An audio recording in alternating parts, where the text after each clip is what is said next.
walk through how to set up the Read Your Body app to include FEMM stamps and how to chart optimally for both natural birth control and for health in terms of actual app setup.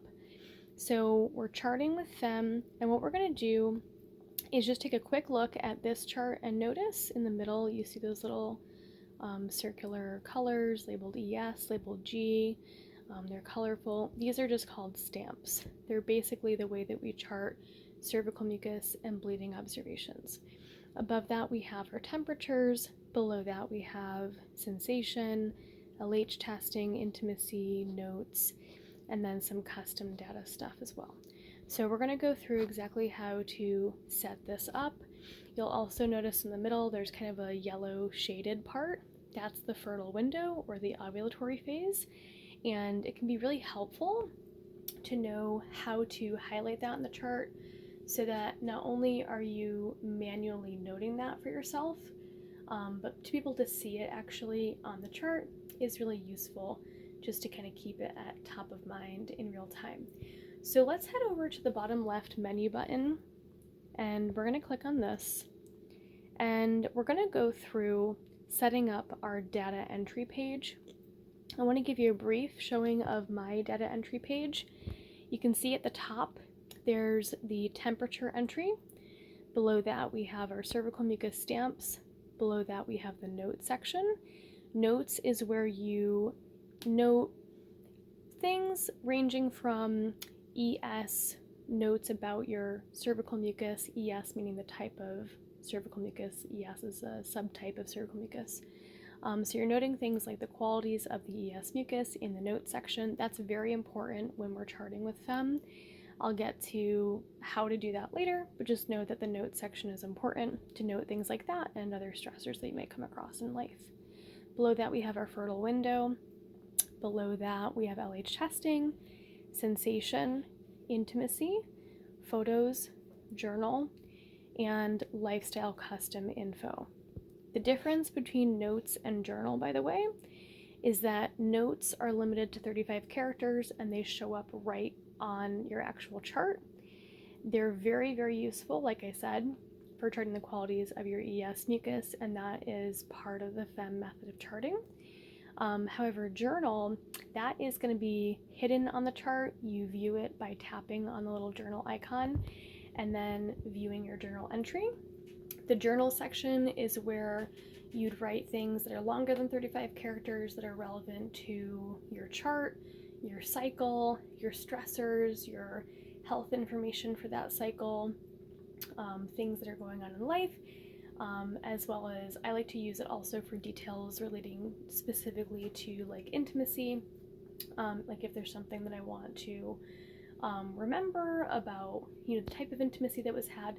That's something that I want to note on the chart in real time, but I don't necessarily want, that to be showing up publicly if I'm sharing the chart on social media or if I'm showing my friend the app or something like that.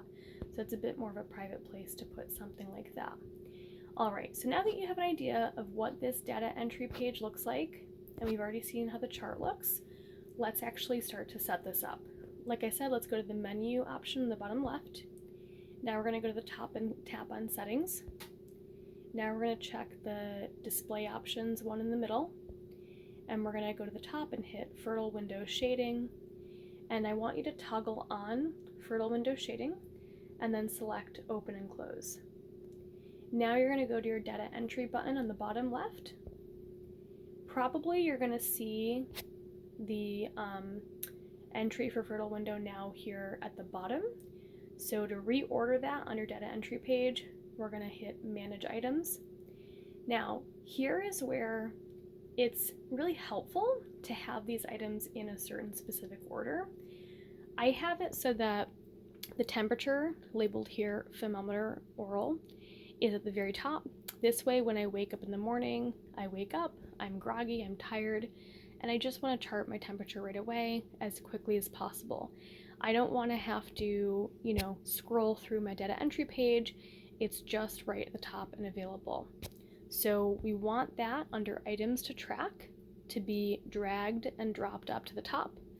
Below that is where we want stamps. Now, probably are not going to have stamps toggled on. So I want you to scroll down, find where it says stamps, it might be in gray, and you're going to toggle that on. Then you're going to press and hold stamps, and you're going to drag it up to the top. Below that, you want to have note. Below that, you want to drag fertile window, then LH testing, then sensation, then intimacy, then photos, then journal, and then lifestyle custom info. Below that, you'll see there are also more options in gray for things like cervix, monitor, pregnancy tests, note 2, note 3, because you can add in other lines for notes. Fluid, I want you to actually have fluid untoggled because fluid is just going to be redundant for stamps. They're basically the same thing, except fluid is not as customizable as stamps are, specifically, like I said, for FEMM. If you're not charting with the FEMM method, this video won't be as relevant to you. But just know that if you're charting with stamps, you don't need fluid. It's just going to be redundant and distracting, so make sure that that is not toggled or that it's toggled off. Below that, you might have calculation, progesterone test, partner notification, note 2, or in this case, vaginal stands for a secondary temperature charting, so vaginal temping. But you might have something there that might be labeled something like temperature 2 or something like that. I've customized it, so that's why it's labeled that way. Okay, now we're gonna also jump over to display on chart. This is basically how all these items over here are displaying on your actual chart. So they're gonna look different and they're gonna be in a different order from when you wake up and actually put in the data versus how the data is gonna show up on your actual chart. So, you know, you want these two things to probably be a little bit different. So we're gonna go manage them and display on chart. So you're gonna wanna do it in this order. The time taken is gonna be at the very top, and this is just the time that you take your temperature in the morning. Now, if you're using something like a temp drop, this is not gonna be relevant. Time taken is very relevant though when it comes to vaginal temperatures and oral temperatures. Below that, you don't need to have sleep. For me, that's just a custom thing. But below that, you want to have disturbances, and then temperature, and then count of 6, and then stamps, sensation, LH test, intimacy, note, and then all your custom data stuff that might be in different order. And somewhere in there, you know, there'll be journal and photos, and like I said, just more custom data stuff that will, you know, you'll be able to add that on your own later.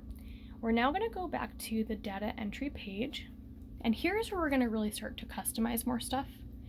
So under the temperature label right here, you're going to hit the little gear icon, and here's where you can label the type of thermometer that you're using. In my case, I'm just using thermometer oral. And then below that, for time taken, you want to check off the current time. This way, when you go to chart your temperature, it'll kind of auto suggest the current time as the time entry for the day. Here's where you can also connect things like temp drop with temp drop integration, but we're not going to do that in this video. Below that, you have your temperature units. You can select which one you want. Below that, for display on chart, you want to select rounded. For number of cover lines, 1. For count of 6, just select valid temps. And you want to also select annotate temps and circle. Again, we won't get into the exact reasons why for all these settings at this moment, but just know that this is relevant to how we chart with the method. Below that, for stamps, we're going to select this gear icon and select the FEMM stamp set at the bottom, which includes more colors, so like brown bleeding, spotting, light blue, dark blue, gray, and yellow. And you're going to go back, and now you'll see you have those options there. So if they weren't there before, they should now be there. You can see that in the stamp section, this is where you would select when you have the start of a new cycle. So just so you know, that's where that is. Below that we have our notes. Like I said, this is where you would chart your like ES mucus qualities. So for example, let's say I had a tiny amount of stretchy, clear, lubricative cervical mucus that I saw twice in one day. That's how I would chart that note for that particular observation along with the stamp itself, right? So I'm just going to undo that, but that's just an example of how that would look. For the fertile window, you would toggle opens today, and then once it closes, toggle closes today. It'll look like this on the chart, where it's highlighted in a light yellow color in the middle, covering the fertile window and the ovulatory phase, depending when you've opened it and then closed it. Going back to data entry, below that we have LH testing. Now here you can also customize this with the gear icon. I just have, for number of tests per day, I actually chart or take my tests multiple times throughout the day, but I just have one charted per day, because that way I'm just essentially charting like the most relevant information. If I just get negatives all day, I just leave the whole day as negative. Obviously, if I get a positive throughout the day, I just mark the whole day as positive. Below that we have sensation, and we're going to customize that with the gear icon as well right now. So here we're going to do this, and we're going to edit, and you're going to select the little pencil icon to edit each of these. So you want to have all these sensations: dry, smooth, lubricative, cold, wet, and gushing. Now, really you only need the core three: dry, smooth, and lubricative, but cold and wet and gushing, those are like, just even more specific, even more informational, and those are just variations of what you might experience, so they can be helpful to have noted. To edit them, you're going to tap on the pencil on the left, type in the name of the sensation. For dry, you want to select the gray color and the little gray icon on the left, and press save. Below that, for smooth, we're going to edit that title to smooth, select kind of a medium green color, and then select the little two droplets and press save. Below that, lubricative, select a darker color, select the little arrows pointing right for the icon, and then hit save. For cold and wet title, again, darker color, and the little full droplet icon, and hit save. Below that, gushing, and for this I select a darker color, and I kind of select this little starburst icon to indicate like a gush, like a bursting gush, and they're going to save that. The gushing sensation is kind of like that sensation that you might get during your, ovulatory phase on mucus days, when you almost feel like, oh my gosh, did I just start bleeding? Like, do I have my period? But in fact, there's not any blood, and it's just a gushing sensation because there's mucus that's present. Below that, we're going to customize intimacy next by hitting the gear icon in the top right box of intimacy. And for this, you want to have these basic ones toggled on: unprotected, condom, withdrawal, non-PIV, solo or masturbation, and other. There are also these other options, so if you're using things like a diaphragm or a cervical cap or an IUD, or if there's sterilization, you can select those.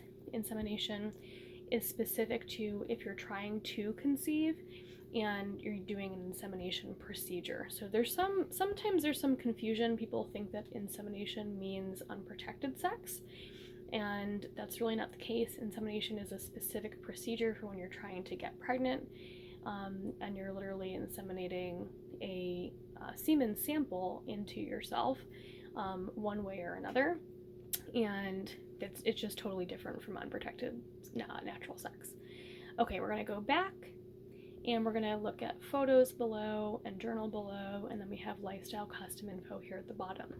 Here's how to manage the lifestyle custom info. A quick just word of advice is custom info can be very, very useful, and there are some things that you definitely want to have here, like travel, illness, and stress. Those are some very basic ones that I would say are pretty much required and strongly encouraged. But you can also add things like working out, hiking, headaches, medication use, or COVID test results, or things like that, things that are relevant to your overall health, your health goals that are unique to you, and what's going on in your cycle. Things that can impact your biomarkers. So a lot of times people will also include like alcohol in this area. And this way they can note if they've had, 1 drink or 3 drinks, or wine or tequila or whatever. Another, thing that you could chart here is like cannabis use, or, the use of like ibuprofen or something. Things that, may have some impact on your overall health long term. Here's how you manage them, clicking on the gear icon in the right top corner of the box. And to do a new one, you'd hit new in the top left. To edit them, you just would hit edit, and you can go back and edit any of these ones that you might already have set up. You're going to hit done. To reorder them, you're just going to click on the 3 lines on the left, drag and drop to where you want them to be. I like to have things like illness, stress, travel, and fatigue kind of like grouped, kind of near the top, so they're just easy to select. And we're going to go and select a new one just to see how this is made. And I'm just going to pretend that we're going to type in, let's just say like, I don't know, what's a health thing? Let's just pretend it's like headaches or something. So for headaches, you're going to choose the icon that'll show up. This one looks good. And below that, you're going to select whether you want emojis, levels, test results, text, or toggle. So for example, I'm just going to deselect this and let's just kind of pretend that we're just doing a general one here. So for example, emoji, for this one, basically it lets you select like up to 5 different emojis to indicate what you're talking about. Emoji is great for like the illness custom data line. That way you can have the section for sickness or illness. But let's say if you have a fever, you can select a little thermometer. If you are nauseous, you can select a little green nauseous emoji guy. If you have a cough, you can select a coughing emoji or a blowing nose emoji, something like that to indicate how you're sick, especially things like fever is very important. Levels is great for things like cramps or headaches to indicate the intensity level of that sensation or that symptom. Test result is great for like COVID testing. Text and numbers is great for if you're charting over time goals, like, distance that you've run or distance that you've walked or hiked, or like weight, or like the number of hours that you get for sleep, or something like that, something that's text or numerical. And then toggle is just simply like toggling on yes or no if something happened. So like if I go to Vermont, I toggle on that I went to Vermont. If I get sick, I select that I, had the little coughing emoji. This is where you can get really specific with the customizations. So that pretty much covers the custom info, and here's my chart again. I believe I've covered everything here today to get through the app setup in depth and detail. If you have absolutely any questions and you're a client, please message me immediately on Signal.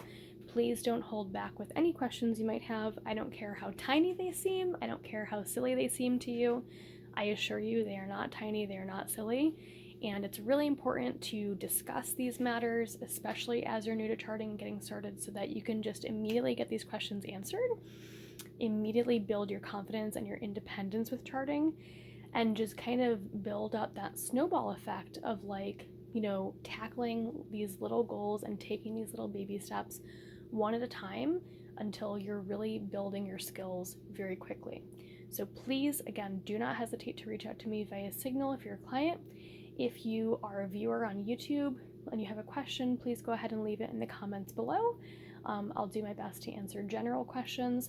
I can't answer, specific questions that are unique to your charts or your cycle if you're not a client of mine, because it's really important when I work with clients to ensure that, we're on the same page. So for example, if you're asking me a question about cervical mucus, with my clients, I can really be on the same page as them because I am assured that they've learned about cervical mucus through the standardized way in my course, versus, a viewer who hasn't taken the course. If they're asking me a cervical mucus questions, I have no idea what their previous experience is like or their knowledge. I have no idea if they're charting cervical mucus correctly, or if they're on the same page as me about that. So I don't want to, mislead anyone in that way, or, promise answers that I can't give.